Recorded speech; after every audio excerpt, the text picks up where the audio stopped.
Lara Montezuma, do programa Ao Avesso, e hoje a gente vai falar sobre redes sociais e saúde mental. A gente sabe que o impacto das mídias sociais e o uso frequente da internet, eles vêm sendo comentados com frequência nos últimos tempos. Mas a gente também sabe que os algoritmos eles estão mexendo com a cabeça tanto de quem produz conteúdo como de quem consome. Os dois estão adoecendo no meio.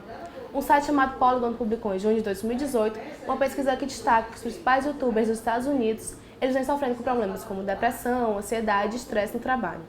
Alguns youtubers brasileiros, como o Whindersson, Felipe Neto, PC Siqueira e Laura Raoni, também já vieram a público para discutir sobre o assunto. Para falar sobre o assunto, nós convidamos Tereza Mônica, professora do CCG, que também já ministrou as aulas de Psicologia da Comunicação aqui na Unifor. Professora, muito obrigada por estar aqui com a gente. E eu queria te perguntar primeiro, como você acha que a imprensa ela pode contribuir para doenças como ansiedade, depressão e estresse para os produtores de conteúdos como os youtubers? Bom dia, obrigado pela oportunidade. Na minha opinião, a imprensa é fundamental nesse processo também, porque vejo a sociedade hoje como uma sociedade aflita, uma sociedade do ódio, onde há um estímulo por parte da imprensa em relação a isso, nessa divulgação. Vejo também o cyberbullying como uma forma de estímulo e incentivo a um contexto depressivo, de uma sociedade, entre aspas, doente, né? Que é a que a gente vive, cultuando o ódio entre os jovens, né? E principalmente entre aqueles que detêm algum tipo de poder. Vejo isso muito claramente, estimulado inclusive pela imprensa. E, professora, como você acha que os produtores de conteúdos da internet, mesmo com essa questão de algoritmos que tem pressão, muita pressão agora, principalmente no Instagram, que tirou o negócio dos likes, com as críticas na internet, como eles podem meio que se blindar disso e continuar o trabalho deles sem chegar na questão de afetar eles psicologicamente?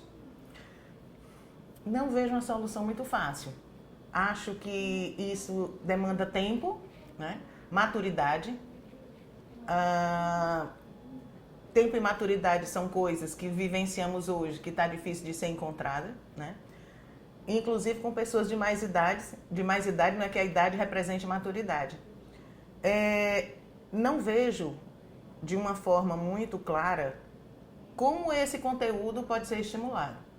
Por quê? Porque hoje se vive o capitalismo. Se você não tem 1 milhão de seguidores, 2 milhões de seguidores e etc., né? Você vive em função disso. Principalmente se você vai para essa profissão de youtuber, né? Ou youtubers, não sei. De quantas pessoas fazem parte desse contexto, desse universo. Então, o que é que você quer? Você quer passar uma imagem, você quer vender uma imagem, e esse conteúdo está intimamente ligado a uma cultura social. Essa cultura social, ela exige de você comportamentos e estímulos que você vai apresentar para o seu público-alvo, aqueles teus seguidores, do like, unlike, etc., né? E você vai estimulá-los cada vez mais a dar o dedinho do like para que você possa estar na mídia, seja ela cibernética, seja ela digital, né? E seja ela impressa. Então, há uma força que nos leva a esse tipo de comportamento, né? Tanto que os desiguais são protegidos por lei. Quando eu falo isso, é evitando o processo discriminatório. Muitas vezes você coloca uma página, você estimula algum tipo de comportamento que você não acredita que aquela não era a sua intenção. Só que vivemos numa cultura de ódio que as pessoas começam a comentar e a denegrir e desvirtuar muitas vezes um conteúdo que você gostaria de ter sido visto de outra forma, né? Então isso aí leva a comportamentos que você não controla e fica mais difícil. Não vejo uma sociedade hoje, no mundo digital, que na contemporaneidade possa modificar-se ou ser trabalhada através de conteúdo para uma publicização da ideia de que aquilo ali seja mais favorável a uma sociedade de consumo, a uma sociedade de comportamentos regidos por regras e normas que hoje, na atualidade, tem se modificado muito rapidamente, se despendeu-se e acabou-se os valores, né? O seu valor é aquele onde você junta mais gente para poder ver o teu grupo, o que é que você está postando.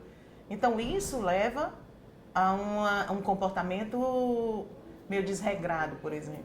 Então, nós, quanto consumidores desse conteúdo, nós temos muito pouco ou bastante a fazer em relação a essa diminuição assim, no impacto nosso com os criadores de conteúdo? Eu preciso pensar para essa resposta, porque é uma boa pergunta e todas as vezes que nós, formadores de opinião, vamos trabalhar algum tipo de conteúdo, quando a gente pensa o conteúdo, a gente pensa no público-alvo, né? E as pessoas têm comportamentos e pensamentos diferentes. Então, por nem sempre nós sermos bem vistos ou a nossa escrita não ser interpretada corretamente, né? Isso acarreta um monte de consequências. Não que o conteúdo não tenha sido colocado de maneira correta, mas a interpretação desse conteúdo. O que não permite, muitas vezes, você esclarecer. Você joga uma notícia e dali você tem 400, 600, 800 comentários. Positivos ou negativos, né? Ou e ou, juntos. Eu vejo como uma coisa preocupante, que sem controle, não tem controle. E quando você posta a notícia, leva tempo para que você possa esclarecer, né? Mesmo que você use hoje do jargão fake news, que estão usando isso muito, muito comumente, né? E na verdade está sendo usado como, desculpa a palavra, um álibi comportamental. Quando as pessoas não compreendem o que você falou e você, para estar bem com todo mundo, você usa, não, isso é fake news. Então é complicado, muito complicado. E há uma preocupação grande de quem prepara esse conteúdo, né? Precisa de uma responsabilidade muito grande ao passar qualquer informação, qualquer notícia, colocar figuras ou comportamento. O que eu percebo é que a gente tem uma arma muito poderosa, chamada celular, e do celular você faz filmagens aleatórias que muitas vezes você compromete o comportamento de uma pessoa a vida inteira. Né? E você não tem como se retratar. E o que é que você vai usar? Não, isso é fake news. Há uma justificativa para isso que essa sociedade aceita. Né? E, na verdade, é muito mais complexo. E o que você acha que nós, enquanto consumidores de notícias, quanto usuários de redes sociais, a gente pode fazer para não adoecer nesse meio? Outra pergunta complicada, né? Porque há